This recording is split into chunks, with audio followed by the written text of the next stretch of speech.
तो एवरीवन, तो last part की स्टार्टिंग में हमें दिखाया जाता है कि मैंगुई आते ही फिर अपने पेरेंट्स के साथ मिलके खाना खाने लगी थी। शाओमू तो डेली उसे मैसेज किया करती है कि कभी तो वो मुझे रिप्लाई देगी ना, और साथ ही साथ अपनी सिस्टर को बहुत मिस भी किया करने लगी थी। इसने चैनमू को भी पेंगफे से हुई सारी बातों का बता दिया था। दोनों इन्वेस्टिगेशन करने के लिए शुआन की नैनी के पास ही पहुंच आए थे। पहले तो वो उस वीडियो की वजह से इसे मैंगुई समझ के काफ़ी ज़्यादा भड़क जाती है। वह इसके बताने पे वो फिर शांत होती है कि ये मैंगुई की बहन शाओ है, और ये भी कि शुआन की डेथ के पीछे मैंगुई का कोई भी हाथ नहीं है। वो अब इनसे शुआन के हवाले से ही कुछ बातें पूछने लगे थे। ये उन्हें फिर अपने घर ही लेके आ जाती हैं। ये भी फिर उन पे बिलीव करके बताने ही लगी थी कि रिसेंटली मरने से पहले वो बहुत ही अपसेट रहा करती थी। मैंने उसे फ़ोन पे बातें करते सुना था कि कोई उसे ब्लैकमेल करके पैसे मांग रहा था। बस उसी वजह से ही उसने फिर सुसाइड भी कर ली। वो तो उसका टूटा हुआ फ़ोन भी फिर इन्हें दिखाने लगी थी। अब इन्हें पता करना था कि आखिर वो कौन था जो उसे यूं डरा धमका के पैसे मांग रहा था। शाओ ने इसे मैसेज करके अपोलोजाइज कर लिया था कि बर्थडे वाले दिन मुझे आपसे वो बातें नहीं करनी चाहिए थी। मुझे कोई भी दुख नहीं है कि वो आपको अडॉप्ट करके ले गए, बल्कि मैं तो खुश थी। आज भी मैं आपके साथ हूँ। सिचुएशन चाहे जो भी हो, मैं हमेशा आपका साथ दूंगी। ये सब देख के मैंगुई को तो यहाँ पे बहुत ही अच्छा लगता है। तभी मम्मी से आके बताती हैं कि तुम्हारा एक दोस्त सॉन्गसी तुमसे मिलने आया है। पहले तो ये मना कर देती है। फिर मॉम अब यहाँ पे इसके पास ही आने लगी थी, और साथ ही साथ वो इसे समझाती भी हैं कि तुम इसी वजह से परेशान हो ना, कि अगर हमें कभी पता चल गया कि उस दिन हम जिस लड़की को अडॉप्ट करना चाहते थे वो हमारे साथ नहीं आई, वो तो हमें उसी दिन ही मालूम हो गया था कि तुम वो नहीं हो। फिर भी हमने तुम्हें अडॉप्ट किया। तुम भी शाओ की तरह काफ़ी अच्छी थी, और हमने कभी भी तुम्हें उस बात का एहसास नहीं होने दिया। हम तुमसे बहुत ही लव करते हैं। उस दिन जैसे हमें शाओ पसंद आई थी, वैसे तुम भी। बस फिर हमने फिर उसे अडॉप्ट करने का सोचा। तुम आ गई तो उससे भी हमें कोई भी पछतावा नहीं है। अब उन सारी बातों को छोड़ो, और वो यहाँ पे उसे काफ़ी ज़्यादा समझा बुझा के हक भी कर लेती हैं। अब ये फिर उसे ये भी कहने लगी थी कि तुम अब जाके अपने फ्रेंड से मिल ही लो, देखो वो कितनी दूर से तुमसे मिलने आया है। अब ये फिर फाइनली उससे मिलने आ गई थी। वो तो इसे अपने साथ वापस चलने को ही बोलने लगा था। खैर ये भी फिर फाइनली उसके बार बार कहने पे जाने के लिए मानी जाती है। शाओ और चैनमू दोनों शुआन के फ़ोन कॉल्स के रिकॉर्ड निकलवाने के लिए एक पर्सन के पास आए थे, जो कि उन्हें मिल भी जाते हैं। पर शाओ को तो कुछ समझ ही नहीं आ रही थी कि इसमें है क्या। इसने फिर ये सब बताने के लिए मैंगुई को मैसेज वगैरह कर दिए थे कि अब आप वापस आ जाएं, मुझसे तो और इन्वेस्टिगेशन नहीं हो पा रही है।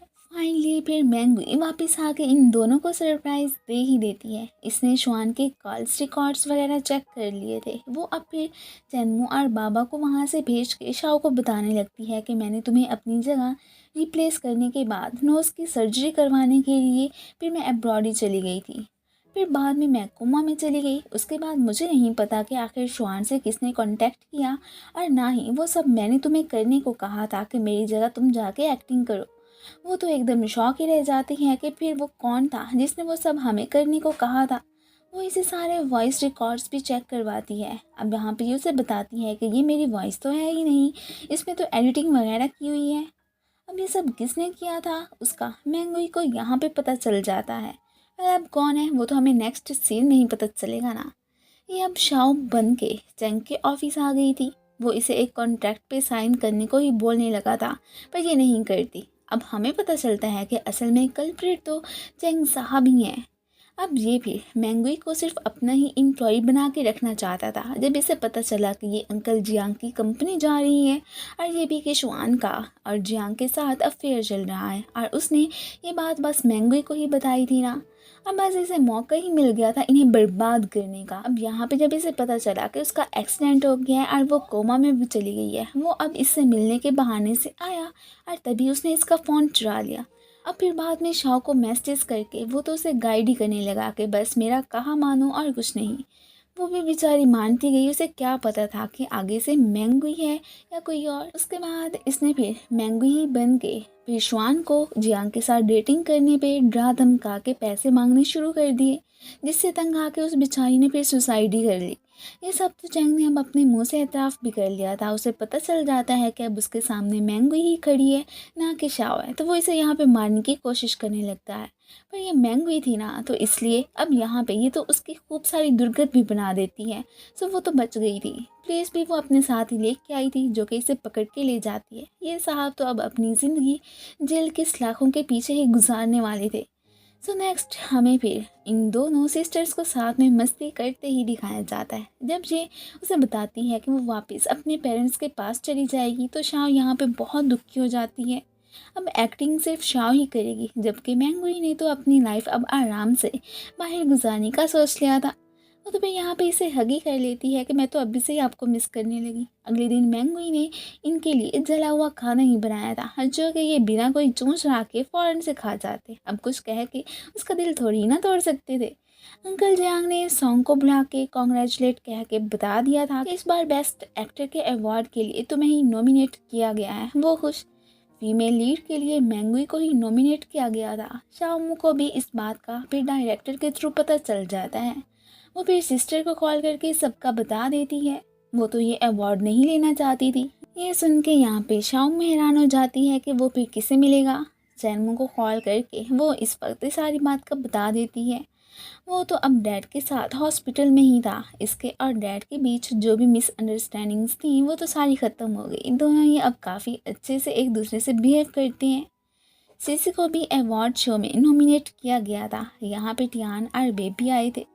यहाँ पे अब सोंगसी के साथ शाओ नहीं बल्कि मैंगो ही होती है, जो कि इस वक्त वो फिर मैंगो ही बन के आई थी कि चलो पहले नाटक कर लिया तो इस तरह एक और सही। अब जब मैंगुई को बेस्ट एक्ट्रेस का अवार्ड देने के लिए स्टेज पे बुलाया जाता है, तो वो जाके ये अवार्ड रिसीव करती है।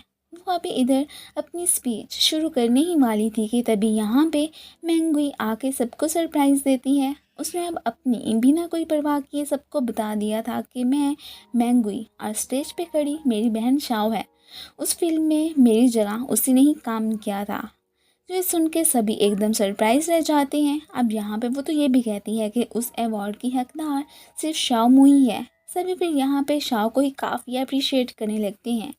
जिन लोगों ने भी शाओ का उस वक्त साथ दिया था, वो अपनी स्पीच में सभी को ही थैंक्स कहती है कि मैं अपनी इस जगह पे सिर्फ आप लोगों की वजह से ही पहुंची हूँ।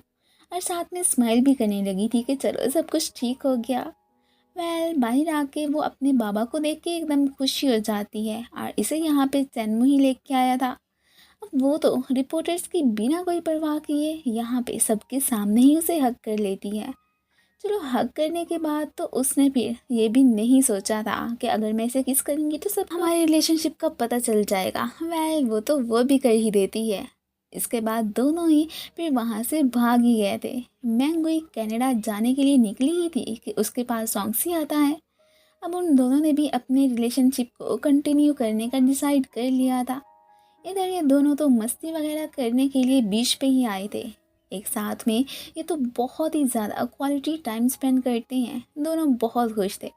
चैनमू उसे एक लड़की का ब्रिज पे जाके बताता है कि उसने मुझे यहाँ पे एक वाटर बॉटल पकड़ाई थी। तो वो उसे बताती है कि हाँ वो डिलीवरी गर्ल मैं ही थी। वो हैरान।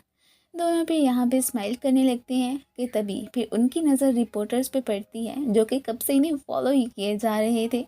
या फिर उन्हें वहाँ से जाने के लिए ही कह देते हैं कि अब हमें भी थोड़ी सी प्राइवेसी चाहिए ना। और फिर अगले ही सीन में हमें इन दोनों को साथ में ही बहुत हैप्पी दिखाया जाता है। और फिर इसी के साथ ही इस ड्रामे की एंडिंग हो जाती है। Thank you for watching. And guys, आप लोगों को ये ड्रामा कैसा लगा मुझे कमेंट्स में ज़रूर बताइएगा। और साथ ही साथ अगर आप लोगों को मेरी वीडियो अच्छी लगती है तो प्लीज़ इसे लाइक भी कर दिया करें। Thank you.